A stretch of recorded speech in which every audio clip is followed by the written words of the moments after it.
Muchas gracias, Daniel, Jesus, et mes excuses parce que je comprends l'espagnol, mais je ne serais pas capable de m'exprimer précisément en espagnol.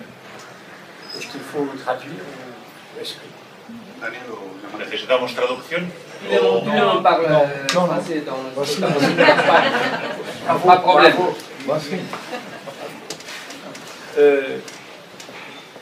Je suis très touché à la fois de ce qui a été dit et de cette édition qui est beaucoup plus belle que l'édition française de ce manifeste.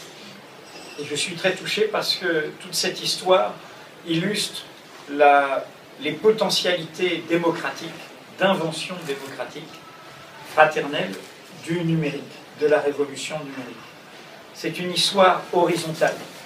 J'ai reçu un jour un mail pour qu'on se rencontre, on ne se connaissait pas, et de cela arrive aujourd'hui cette réunion et l'annonce d'Infolibre.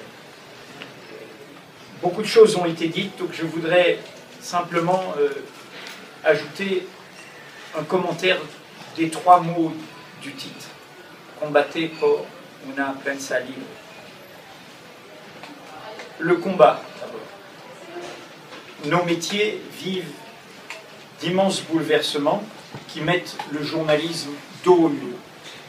Il y a eu les licenciements à El País, il y a eu les exclusions à la radio-télévision publique ici, mais il y a eu aussi la clôture du Daily sur iPad de Murdoch, la fermeture de 2 quotidiens allemands et l'annonce hier de licenciements au New York Times, après des licenciements au Temps de Genève, et l'on pourrait multiplier les exemples.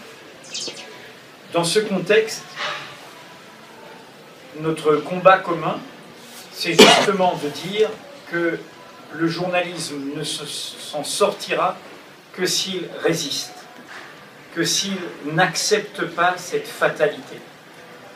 Je cite souvent un vers du grand poète espagnol Antonio Machado, No hay camino, caminante no hay camino, et la suite c'est de dire que c'est le chemin, c'est en cheminant que se fait le chemin. Nous sommes requis comme journalistes. Nous avons une fonction sociale, une responsabilité démocratique. Fournir des informations d'intérêt public pour que les citoyens soient libres et autonomes.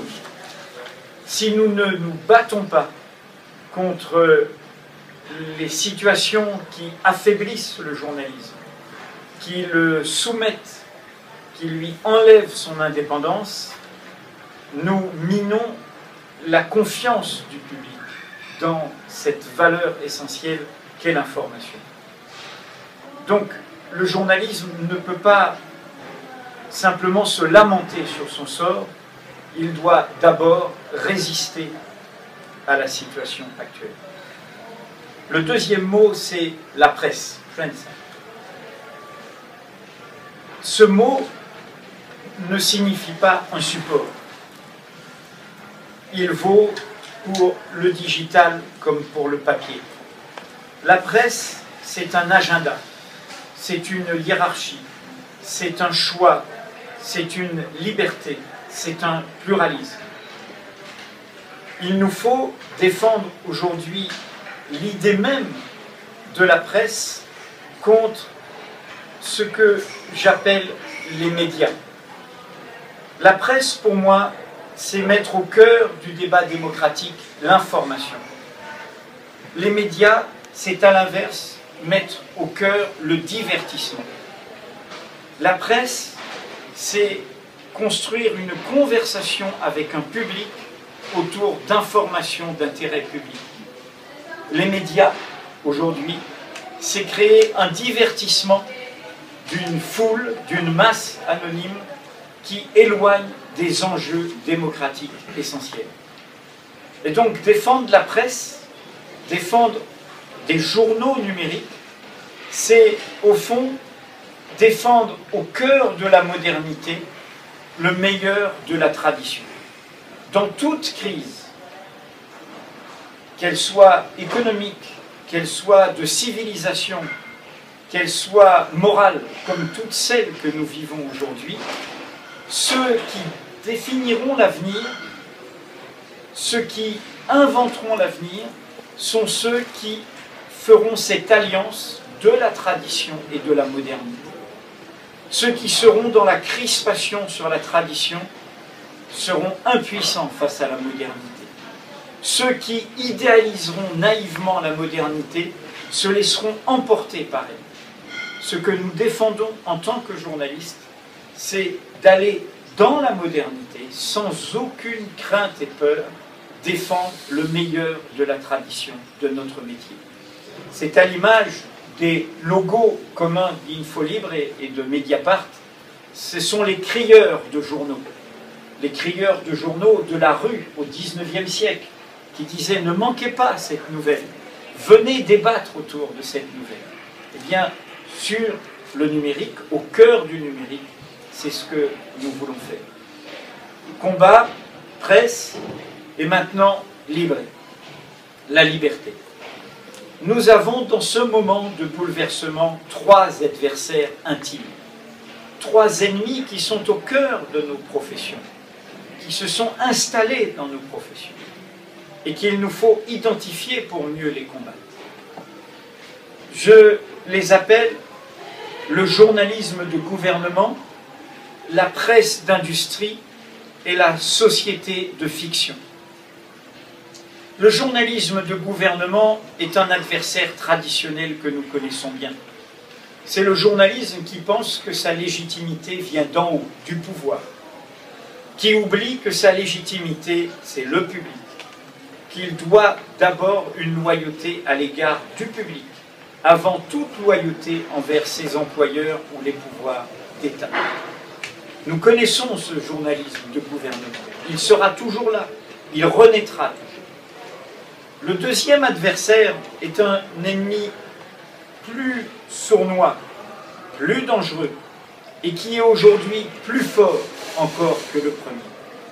La presse d'industrie, c'est une expression qu'avait employée le fondateur du Monde, Hubert Beuve-Méry, à propos des relations entre la presse et l'argent. Nous sommes des industries, nous sommes des entreprises, et nous savons tous que la meilleure liberté, c'est d'être rentable. Mais la presse d'industrie, c'est autre chose. C'est quand des intérêts économiques, financiers, industriels, extérieurs à l'information s'emparent de nos entreprises et de nos métiers, imposent des critères de rentabilité impossibles, imposent des conflits d'intérêts invivables, imposent,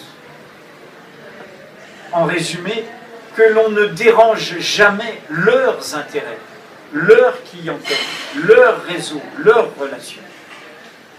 Si nous avons évidemment tout de suite ressenti fraternellement la démarche de Jesus Maragna et de toute l'équipe d'Infolibre, c'est qu'en France, nous n'avons aucune leçon à donner à personne de ce point de vue. Notre presse est contrôlée par des marchands d'armes, par des banquiers, par des industriels du luxe, par des spécialistes de l'import-export, par des entreprises du bâtiment et des travaux publics, par toutes sortes d'activités qui sont extérieures à l'information. Nous sommes dans un mélange des genres généralisé. Donc, premier adversaire, le journaliste de gouvernement. Deuxième adversaire, la presse d'industrie. Le troisième adversaire, qui profite de nos faiblesses actuelles, c'est la société de fiction. Nous connaissons depuis ce fameux autre manifeste de 67 du mouvement situationniste, la société du spectacle. Nous la voyons, cette société du divertissement. La société de fiction, c'est encore un cran au-dessus. C'est, en fait, nous sortir de la réalité. Nous dire qu'au fond, la réalité n'a aucune importance et que seul compte, au fond, la perception, le récit, l'apparence. Nous voyons comment la politique, de ce point de vue, a évolué. Nous voyons comment elle a imposé son agenda au journalisme, comment elle nous déréalise, elle nous sort du réel.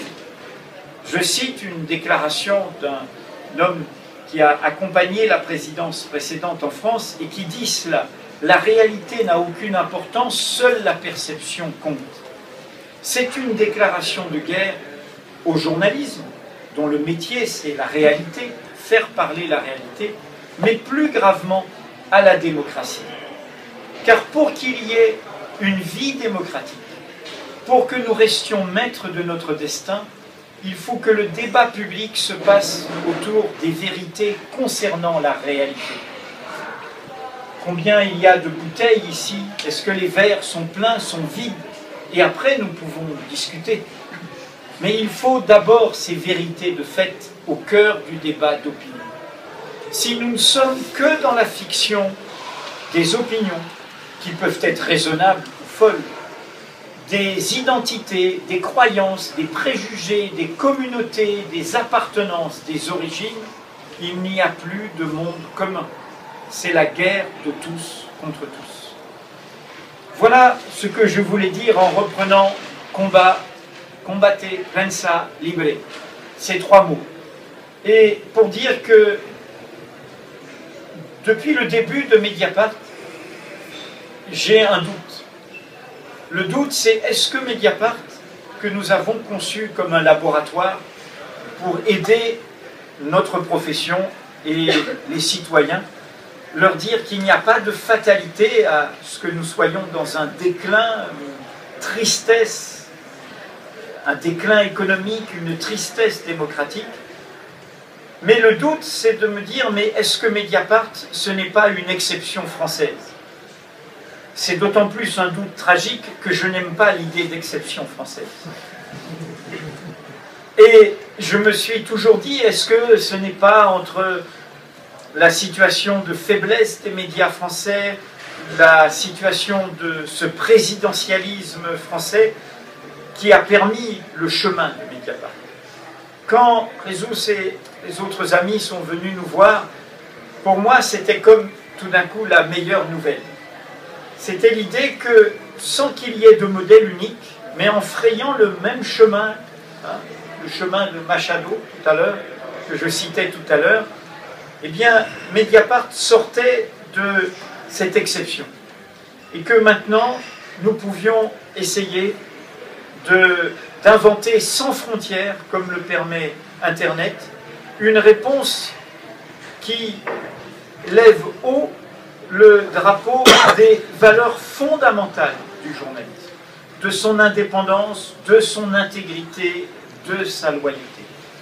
Voilà pourquoi Mediapart est non seulement partenaire, ami, et va à la fois s'associer éditorialement et contribuer au tour de table économique de Info Libre, mais mon souhait c'est que Info Libre nous donne une belle leçon à Mediapart en nous montrant en plus que non seulement le numérique n'est pas l'ennemi du papier, mais que tout ça peut marcher ensemble. Donc, bonne chance à Info Libre et merci à vous.